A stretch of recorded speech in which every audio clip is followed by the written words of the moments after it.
Welcome to Washington Today on C-SPAN Radio for Tuesday, August 9th, 2022. The White House says it had no advanced warning of the FBI's executing a search warrant on the Florida home of former President Donald Trump. Various media outlets reporting that search having to do with classified documents the former president may have taken with him when he left office. Coming up, we'll get reaction to the search from the White House Press Secretary Karine Jean-Pierre, House Speaker Nancy Pelosi, and Republican Senator Rick Scott, plus analysis with law professor Kimberly Whaley. Also today, President Joe Biden signing into law a bill that promotes the U.S. computer chip industry and other paperwork to have the U.S. agree to admit Finland and Sweden into NATO. A White House monkeypox response team proposal to increase the limited supply of monkeypox vaccine doses by turning one dose into 5. And we'll remember award-winning historian David McCullough, who just passed away, with C-SPAN's retired CEO Brian Lamb talking about the long relationship between David McCullough and this network. Reuters reporting from Palm Beach, Florida, former U.S. President Donald Trump on Tuesday tried to turn the news of an FBI search of his Florida estate to his benefit, citing the investigation in text messages and emails, soliciting political donations from his supporters. In a fundraising email on Tuesday, the former president wrote, "As they watch my endorsed candidates win big victories and see my dominance in all polls, they are trying to stop the Republican Party and me once more. The lawlessness, political persecution, and witch hunt must be exposed and stopped." The article goes on, the unprecedented search of the home of former president marked a significant escalation of the federal investigation into whether Trump illegally removed records from the White House as he was leaving office in January 2021. After former President Trump confirmed the search Monday night in a statement, many news organizations citing unnamed White House officials saying that President Joe Biden and others in the White House not aware of what the FBI was planning. Today, these questions to the White House Press Secretary Karine Jean-Pierre. The FBI is serving a search warrant on the former president's residence in Florida. Was the president or anyone at the White House aware of that search warrant, or has anyone at the White House or the president been briefed in the aftermath of that search warrant being executed? No. The president was not briefed, was not aware of it. No one at the White House was given a heads up. No, that did not happen. Is the White House at all concerned, given the domestic political climate, but also the signal that it sends to the rest of the world that the Department of Justice carried out this sort of operation on a former president, that it could even create the appearance of politically motivated prosecution? So first off, and you've heard us say this many times at this podium, you've heard the president say this, the Justice Department conducts investigations independently, and we leave any law enforcement matters to them. It would not be appropriate for us to comment on any ongoing investigations. I can say that President Biden has been unequivocal since the campaign. He believes in the rule of law, in the independence of the Justice Department investigations, that those investigations should be free from political influence, and he has held that commitment as president. I want to also remind you all of what he said on January 7th of 2021, when he then nominated Merrick Garland to be the Attorney General, and I quote, "We need to restore the honor, the integrity, the independence of the Department of Justice in this nation that has been so badly damaged." And so many former leaders of that department in both parties have so testified and stated that. I want to be clear to those who lead this department who you will serve. You won't work for me. You are not the president or the vice president's lawyer. Your loyalty is not to me. It's to the law, the Constitution, the people of this nation, to guarantee justice, end quote. So I would refer you to the Department of Justice. And just lastly, does the White House, if the president believed it would be helpful, both domestically and signal that sends abroad, for the Department of Justice to be more open about the reasons for that search warrant, the underlying evidence there? Again, this is not something I'm going to comment on today or from here at all. This goes to the Department of Justice, and that's where I refer you to. The White House Press Secretary Karine Jean-Pierre getting reporters' questions in the White House briefing room. The House Minority Leader Kevin McCarthy, Republican from California, posting a statement Monday night after the search was confirmed by former President Trump. Kevin McCarthy writing, I've seen enough. The Department of Justice has reached an intolerable level of weaponized politicization. When Republicans take back the House, we will conduct immediate oversight of this department, follow the facts, and leave no stone unturned. Congressman McCarthy adding in the tweet, Attorney General Merrick Garland, preserve your documents and clear your calendar, suggesting the Attorney General would be called to testify. More from the White House press secretary. Questions from Peter Doocy, Fox News Channel White House correspondent. Is there a concern here that if you guys don't say more, then these Republicans who are accusing this White House of weaponizing the Justice Department, weaponizing the FBI, that's going to become the public sentiment? If you guys don't say once and for all, we are not doing that. First of all, we're just not going to comment on the Department of Justice investigation. Okay, we're just not going to comment on that. Is this White House weaponizing the Justice Department and the FBI against political opponents? The president has been very clear from before he was elected, very clear on this. Hold on. Throughout his time in office. I heard the quote. We will be playing the quote tonight at 6 o'clock. Is this administration weaponizing the Justice Department and the FBI against political opponents? Peter, the president believes in the rule of law. The president believes in the independence of the Department of Justice. That's a yes or no? Just no, that is, White House. no, it's a yes or a no for you. I'm answering the question. You may not like it, but I'm answering the question. I'm answering the question, and I'm telling you that we are not going to comment on a criminal investigation. The president has been very clear. I laid out what his thoughts were back on January 7th in 2021 about how he saw the Department of Justice. And I'm just going to leave it there. We're not going to comment from here, from this White House, on a criminal investigation that is currently happening. The White House press secretary, Karine Jean-Pierre, with reporters in the White House briefing room.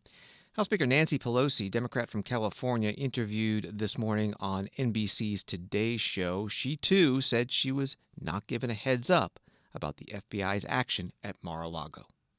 I, as others, learned on my phone that had happened, so I don't know very much about it.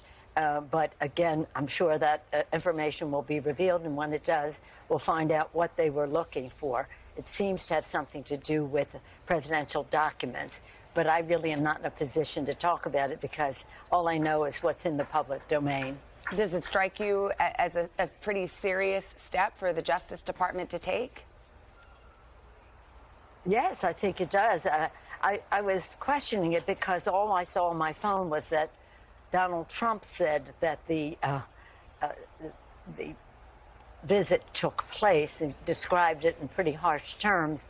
It would be interesting to find out exactly what the warrant was in order to have, what the order was to have a search warrant and for what purpose. But again, we can only speculate.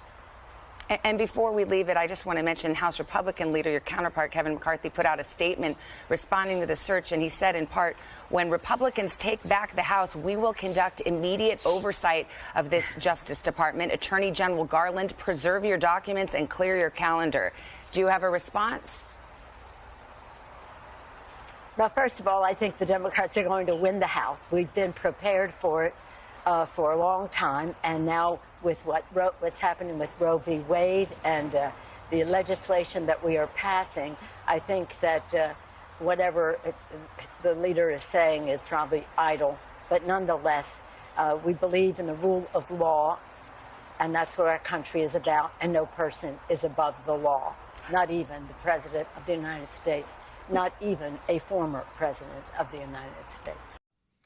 House Speaker Nancy Pelosi on NBC's Today Show this morning. Former Vice President Mike Pence tweeting today, I share the deep concern of millions of Americans over the unprecedented search of a personal residence of President Trump. No former president of the United States has ever been subject to a raid of their personal residence in American history. After years where FBI agents were found to be acting on political motivation during our administration, the appearance of continued partisanship by the Justice Department must be addressed. That tweet from Mike Pence. Senator Rick Scott, Republican from Florida, tweeting, when Republicans retake the majority in the Senate, there will be a thorough and aggressive investigation into the FBI's raid of Mar-a-Lago. Everything needs to be on the table for AG Garland, Attorney General Merrick Garland, including impeachment if he doesn't come out today and explain what happened. Senator Scott was also interviewed about this on Fox Business Channel this morning. We have no power other than ask questions, all right? Because they won't come testify. Gary Peters, who runs Homeland Security, will not do an investigation of this. He won't do an investigation of Hunter Biden. He won't do an investigation of anybody that's on the Democrat side. So we have to get a majority. We have to get a majority in the House. We have to get a majority in the Senate so we can find out exactly what's going and make Americans more comfortable that their government's not out to get them. That's exactly what people are worried about right now. Is America is your federal government going to come after you because of your political position? That's exactly what the concern Americans have. And whether you're Republican, Democrat, or Independent, you should be worried. If this is where our government works from now on, if you're going back and forth who's in power and they're going to go after their opponents, this is a tough place to live. This is not happening in a vacuum. This is not happening in a bubble. This has happened to conservatives and to President Trump over and over again. I go back to the IRS witch hunt of conservatives. Lois Lerner took the fifth. Why? We never got to the bottom of that. And then President Trump, his campaign and his presidency, the target, again, using the FBI and the Justice Department as a political weapon against a candidate and then a sitting president. And then again, because of two FBI agents, Hunter Biden getting a pass that they were. And they're never accountable. The federal government that does all these bad things, the federal government that does all these bad things and targets conservatives, no one's ever held accountable. No one. You never hear of anybody fired. You never hear anybody demoted. You never hear anything happening to any of these people that do the wrong thing. This should scare the living daylights out of American citizens and say, we have got to change our federal government. The way our federal government has gone, it's like what we thought about the Gestapo and people like that they just go after people. What we thought about Soviet Union, what we look at Latin America. We have got to say to ourselves, this cannot be our country. We have got to say, we're a country of laws, not of people that are attacking their political opponent and get away with it. I mean, Donald Trump is a potential opponent to Joe Biden. Why is this happening? If it's not because he's a potential opponent, then Merrick Garland, Joe Biden, Chris Wray need to come out and say, why are they doing that? And why couldn't they do this another way? Senator Rick Scott, Republican from Florida, on Fox Business Channel this morning on the Mornings with Maria program. When former President Trump issued a statement Monday night about what happened, it began this way. He wrote, "My beautiful home, Mar-a-Lago in Palm Beach, Florida, is currently under siege, raided, and occupied by a large group of FBI agents."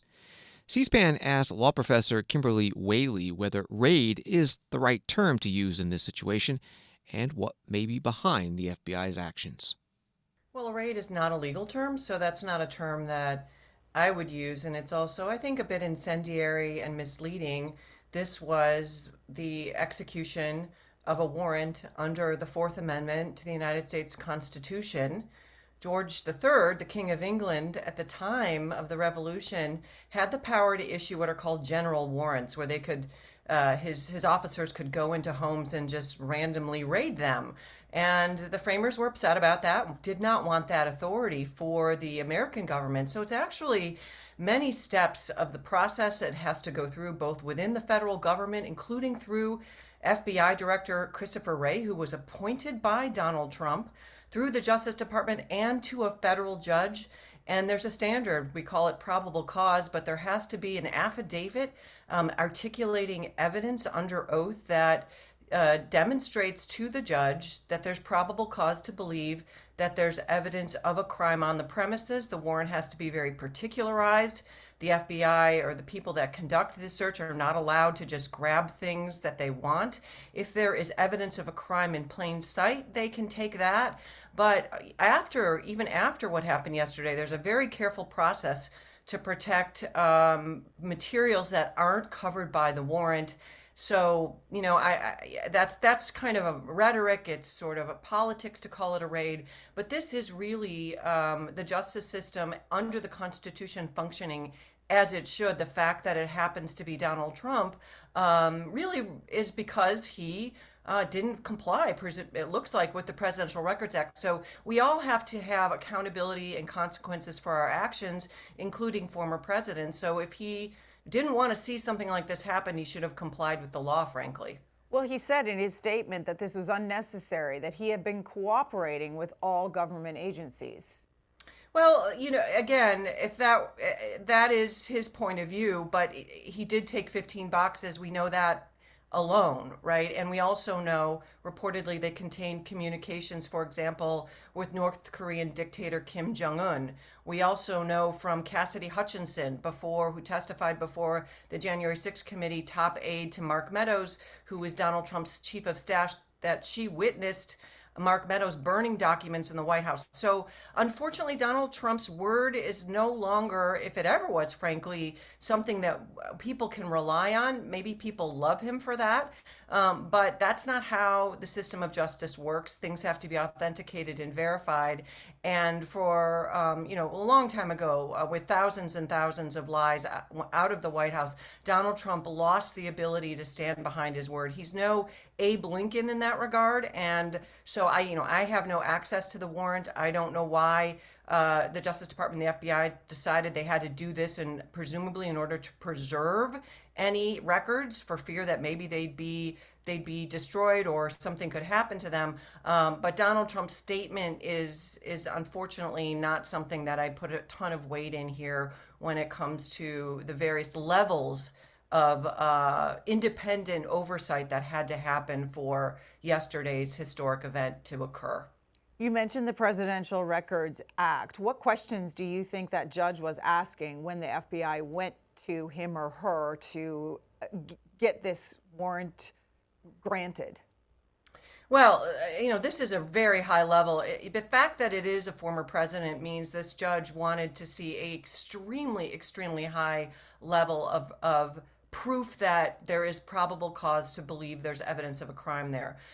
The fact that records were taken out of the White House, that has been public for a long time. That would not be enough to trigger this kind of action. So, speculation isn't really helpful in this moment, but I can rest assured that this judge went kicking and screaming, so to speak. That is, really put the Justice Department and the FBI through the paces, and we don't know what additional evidence there is. I mean, for example, Alex Jones turned over inadvertently through his lawyers in the Sandy Hook, Texas case, his text messages, which included messages relating to January 6th. We don't know what those contain. Mark Meadows is in hot water, potentially criminally, as are other people within Trump's orbit. We don't know who is talking to the Justice Department. It's impossible in this moment for the public to know what was in the affidavit that justified in a federal judge's mind and in the mind of Christopher Wray, presumably Merrick Garland, and many other people that were involved in this process, this historic and politically very fraught and troubling event that occurred yesterday. Kimberly Whaley, American University law professor and ABC News legal contributor, joining C-SPAN on this morning's Washington Journal. New York Times with updates on this story includes this. For the past 6 years, Donald J. Trump's most loyal backers have, as though by reflex, attacked federal law enforcement officials whenever they have sought to investigate the former president or his allies. But the reaction to the FBI's court-approved search of Mar-a-Lago, Mr. Trump's beachfront residence in Palm Beach, Florida, went far beyond the usual ire and indignation. Pro-Trump influencers, figures in the media, and even some Republican candidates for office employed the language of violence to rally opposition. That from the New York Times. This from Fox News. Former President Trump posted a campaign ad-style video on his social media platform Truth Social early Tuesday morning, hours after his Mar-a-Lago estate was raided by FBI agents in Palm Beach, Florida. Here is a minute of that. We are a nation that allowed Russia to devastate a country, Ukraine, killing hundreds of thousands of people, and it will only get worse. We're a nation that has weaponized its law enforcement against the opposing political party like never before. We've never seen anything like this. We're a nation that no longer has a free and fair press. Fake news is about all you get. We are a nation where free speech is no longer allowed, where crime is rampant like never before, where the economy has been collapsing, where more people died of COVID in 2021 than in 2020. We are a nation that is allowing Iran to build a massive nuclear weapon and China to use the trillions and trillions of dollars it's taken from the United States to build a military to rival our own. We are a nation that over the past 2 years is no longer respected or listened to all around the world. And we are a nation that is hostile to liberty and freedom and faith. We are a nation whose economy is floundering, whose stores are not stocked, whose deliveries are not coming, and whose educational system is ranked at the bottom of every list. We are a nation that in many ways has become a joke. But soon we will have greatness again. It was hard-working patriots like you who built this country, and it is hard-working patriots like you who are going to save our country. Former President Trump narrating a video. You heard part of it. It runs about 4 minutes that he put out early this morning. In the background, you're hearing the sound effect of a thunderstorm. Today, a federal appeals court ruling that the IRS must hand over former President Trump's tax returns to the House Ways and Means Committee, ruling against the former president's arguments that complying would violate separation of powers and First Amendment privacy concerns. The Ways and Means Committee Chair Richard Neal, Democrat from Massachusetts, requested former President Trump's tax returns back in 2019 under a law that permits the disclosure of an individual's tax returns to the congressional committee. It has been in court ever since. This is Washington Today. From Associated Press, President Joe Biden on Tuesday signed a $280 billion bipartisan bill to boost domestic high-tech manufacturing, part of the administration's push to boost U.S. competitiveness over China, flanked by scores of lawmakers, union officials, local politicians, and business leaders. President Biden feted the legislation a core part of his economic agenda that will incentivize investments in the American semiconductor industry in an effort to ease U.S. reliance on overseas supply chains for critical cutting-edge goods. That from AP. President Biden spoke on the South Lawn of the White House. Over 30 years ago, America had 40% of the global production of these chips. And then something happened. American manufacturing, the backbone of our economy, was hollowed out. We let semiconductor manufacturing go overseas. And as a result, today, we barely produce 10% of the semiconductors excuse me, despite being the leader in chips design as well as research. And as we saw during the pandemic, when factories that make these chips shut down, the global economy comes to a screeching halt, driving up costs for families and everyone, not just here, but around the world. 1/3 of the core inflation last year was due to the higher price for automobiles. And a shortage of semiconductors. Folks, we need to make these chips here in America to bring down everyday costs and create jobs. Don't take my word for it. Listen to some of the business leaders here today and across the country. They're making decisions right now about where to invest and ramp up production for these semiconductors. Many are foreigners making investments, companies deciding where in the world to go, and they've chosen the United States of America. They look at China, Japan, South Korea, the European Union, all making historic investments of billions of dollars to attract the businesses to their countries to produce these chips. But these industry leaders also see America is back and leading the way. During my State of the Union,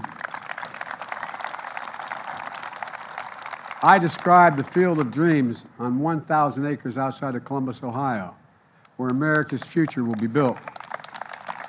Intel, whose CEO is here today, Pat Gelsinger, is here today. He's going to break ground on the next generation semiconductor factory in Central Ohio early this fall. American company Micron is announcing today that because of this law, it's going to invest $40 billion over 10 years to build factories and special chips called memory chips that store information on your smartphone. Investment. This investment alone is going to create 40,000 jobs. President Biden on the South Lawn of the White House. More from the Associated Press article. This bill has been more than a year in the making, but finally cleared both chambers of Congress late last month with significant bipartisan margins. The Senate passed it 64-33, with 17 GOP senators supporting it, while the House quickly followed suit with a 243-187 vote that included 24 House Republicans in favor, even though party leaders began urging their ranks to vote against it after Democrats advanced a separate sweeping bill focused on climate and health care. That from AP. Wall Street today, the Dow down 58, NASDAQ down 150, S&P down 17. CNBC reporting investors are awaiting the latest reading of the July Consumer Price Index due Wednesday. The report is expected to show a slight slowdown in inflation, thanks in part to a fall in oil prices, which could inform the market about the next steps for the Federal Reserve. Back to President Biden, you heard during his remarks about the computer chip bill that he was coughing quite a bit. He was in isolation the past 2 weeks after testing first positive for COVID-19 and then positive again in a so-called rebound infection, about 5 days isolated in both cases. White House says the president is testing negative. He tested negative yesterday and this morning.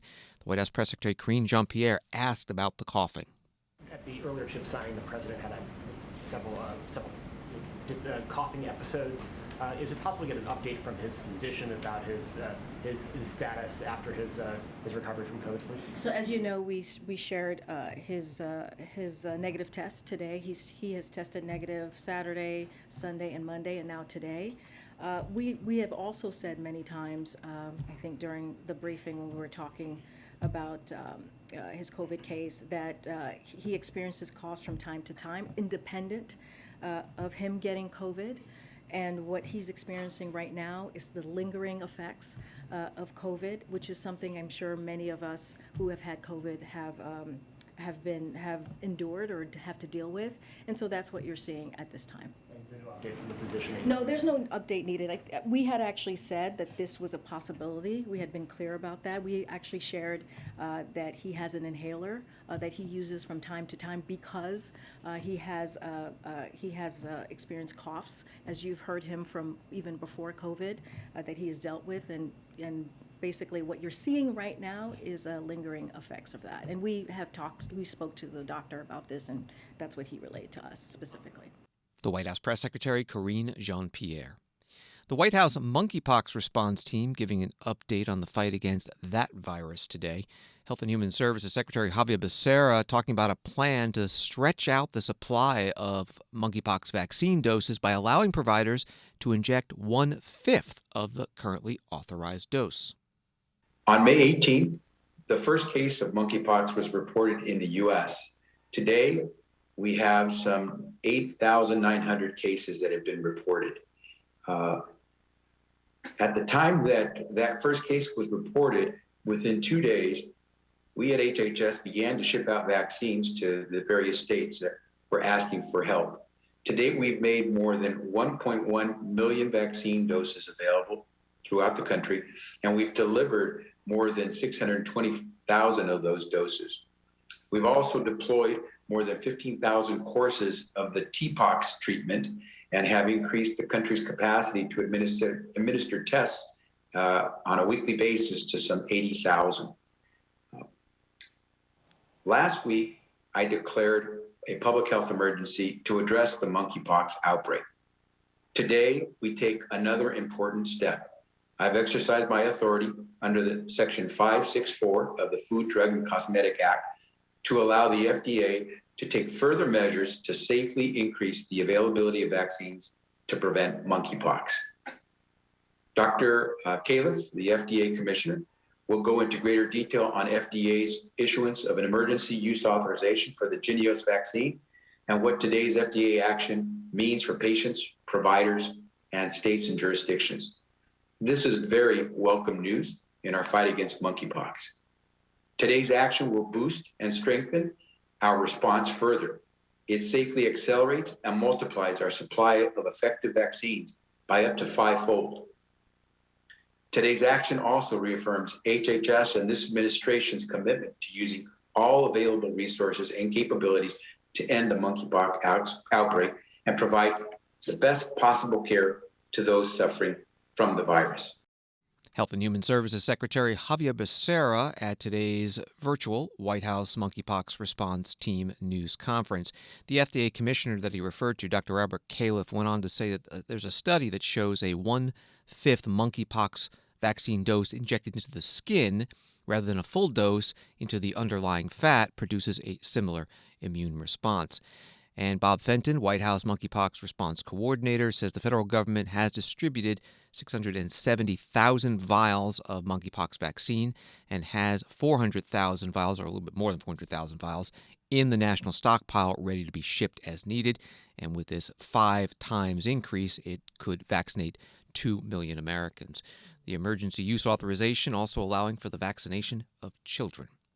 Washington Today continues in a moment. The Democrats' tax, health care, and climate change bill passed the Senate Sunday, 51-50. The measure now heads to the House, but first must go through the Rules Committee.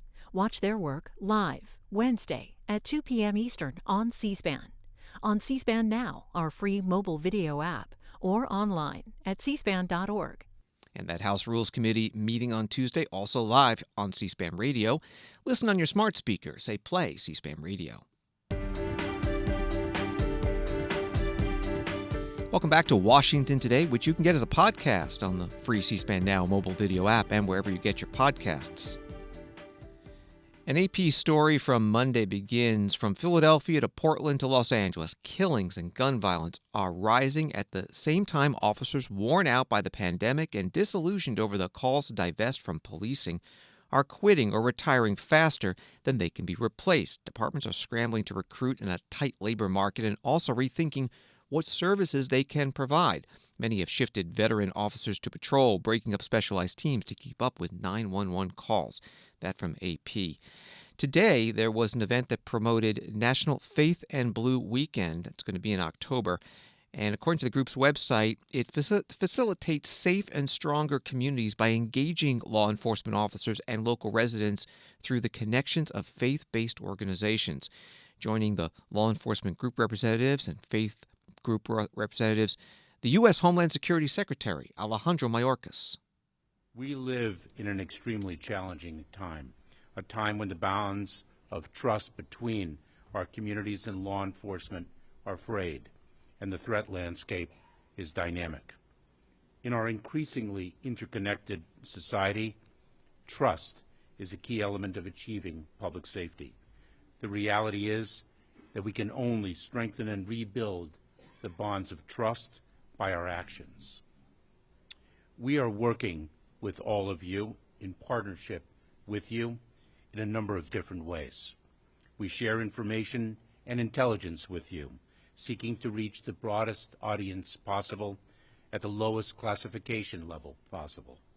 Since early last year, we've issued more than 100 unclassified intelligence products and issued 6 National Terrorism Advisory System bulletins that describe and contextualize for the public the evolving threat environment in which we live. Our nonprofit security grant program supports security enhancements, planning, and training for nonprofit organizations and places of worship at risk of terrorist attacks. This year, we're providing $250 million, an increase of $70 million over last year. Through our emergency response grant programs, we've increased our funding to law enforcement agencies by more than $50 million as well. The tragedies in Buffalo, Uvalde, and Highland Park involved individuals who were exhibiting signs of serious decline, down a path that involved an increasing interest in violence. We all recognize there is a critical need for prevention. At DHS, we're developing programs and resources to enable faith-based organizations, schools, healthcare services, law enforcement, school officials, friends, neighbors, and others in the community to build their capacity to prevent violent acts from happening in the first place. We in the Department of Homeland Security are bringing critical stakeholders together. Faith in Blue is a parallel effort that, through all of our presence here today, proves to be a powerful vehicle in the service of partnership and the safety and security our partnership is designed to achieve. We need to work as a community to address the threats to our community. Trust is essential to our success. Thank you to Faith in Blue for bringing us one step closer to it. U.S. Homeland Security Secretary Alejandro Mayorkas at today's Faith and Blue Weekend Promotion Program. It was hosted by the group Movement Forward, held at the National Law Enforcement Museum in Washington, D.C., and included representatives from a number of law enforcement groups. President Biden signing documents today to allow Sweden and Finland to join the North Atlantic Treaty Organization, or NATO. The U.S. Senate passing these protocols last week by a vote of 95-1. Senator Josh Hawley, Republican from Missouri, the only no vote. Fox News put it this way: Finland and Sweden's membership will be the first significant expansion of the alliance since the Soviet Union's collapse in the 1990s. Their acceptance into the bloc marks a rebuke of Russia amid its ongoing invasion of Ukraine. President Biden speaking from the White House East Room. Sweden and Finland have strong democratic institutions, strong militaries, and strong and transparent economies. They'll meet every NATO requirement. We're confident of that. And we will make our alliance stronger, and we'll make America and the American people safer in the process. That's why the United States Senate gave their advice and consent to Sweden and Finland's membership with overwhelming support, 95 votes in favor, a near record pace. This year, we're celebrating significant bipartisan steps that are going to make our country stronger and enhance our ability to lead the world. We're showing the world that the United States of America can still do big things. This nearly unanimous bipartisan ratification sends another important message. The United States is committed. The United States is committed to the transatlantic alliance.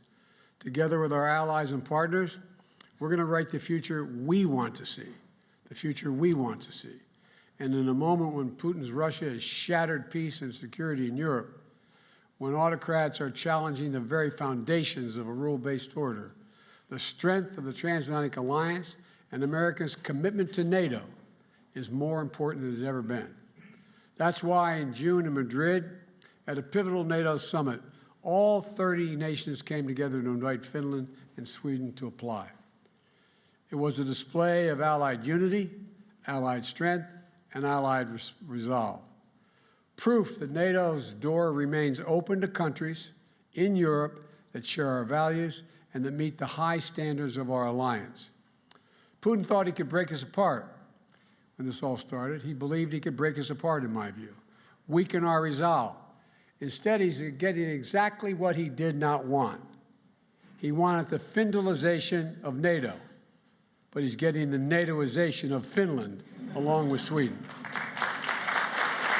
I really mean it.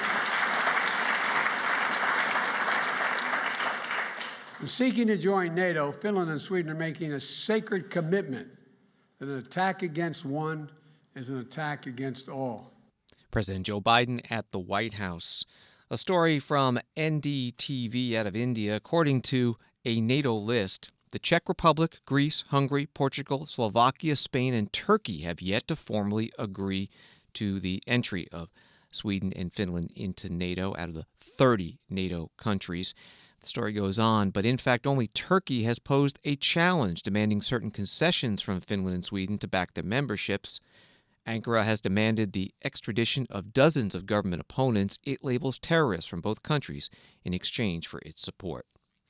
Also this week, the Pentagon announcing another $1 billion in new military assistance being sent to Ukraine in its continued fight against Russia.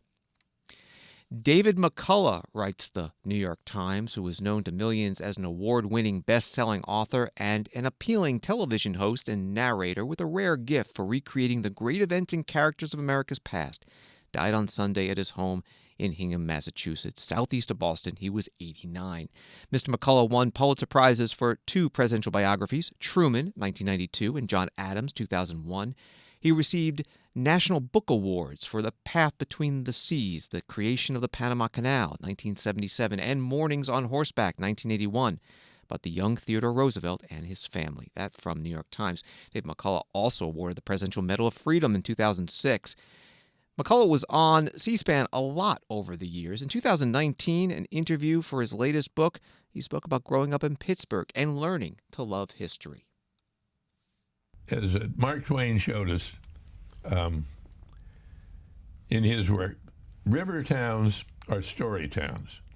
And I grew up hearing stories at home, at the dinner table, from my father or mother or grandmother about the terrible fires, the strikes, the floods of past times in Pittsburgh, some of the weird characters in my own family, and I loved it. So I didn't realize that was history at the time. Of course it was.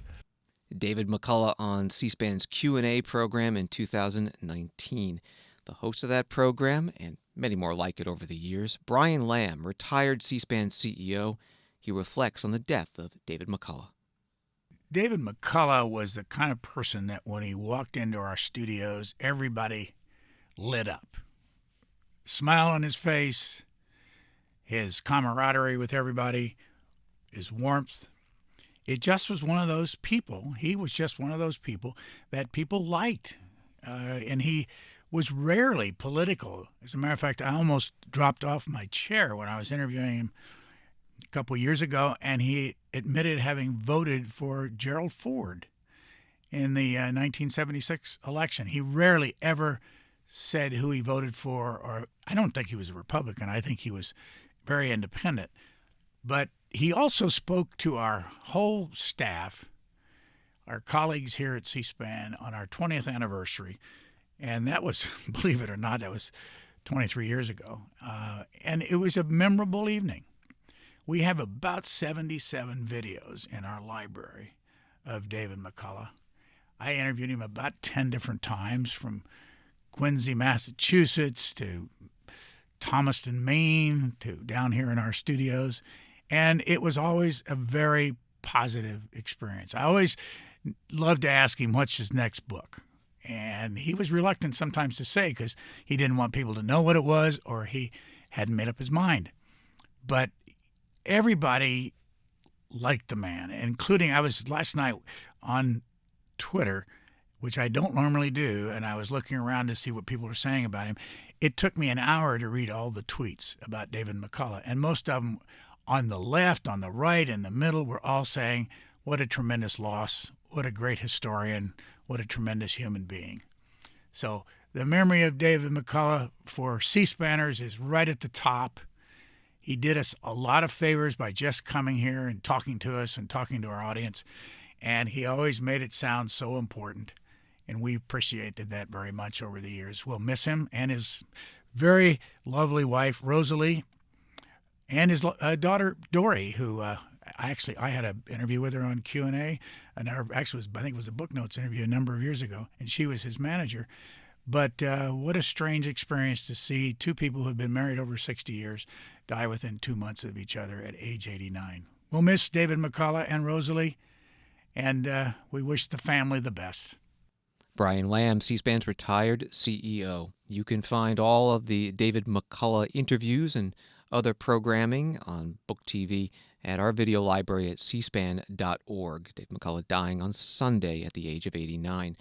His book publisher, Simon & Schuster, posting a tribute to him on its website, saying it was an honor to be his publisher for 54 years, and they'll miss him greatly. And they added this quote from David McCullough, "History is human, and little of consequence is ever done alone."